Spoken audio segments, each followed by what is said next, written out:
Every transformer comes with technical drawings and nameplate information. They're the key to knowing what your transformer can handle, how it should be connected, and how to confirm it's installed correctly.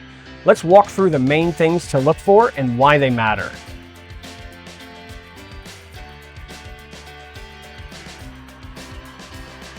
Let's start with the nameplate. This is the quick reference for your transformer's essential ratings.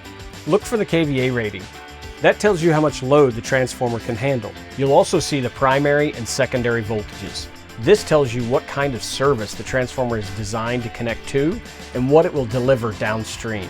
Together, these ratings let you answer the most practical question: can this transformer safely support your application?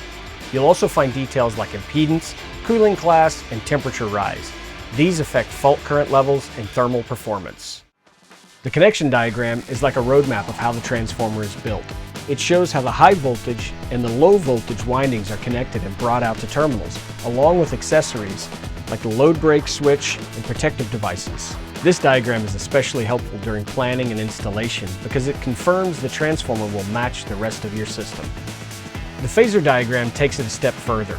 They show how the windings are configured, delta, Y, or sometimes a combination of the two, and the phase displacement between them, often represented as a vector group.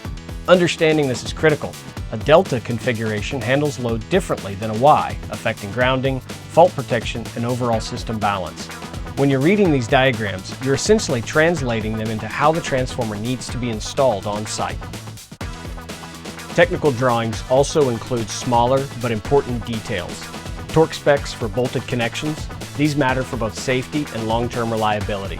Bushing orientation, confirming that the high and low voltage bushings are laid out the way that your design expects. Tap positions.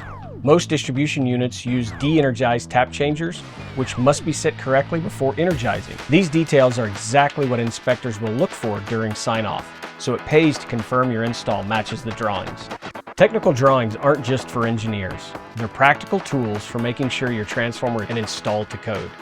By taking the time to read and understand them, you prevent problems before they happen and make sure your transformer performs the way it was designed to.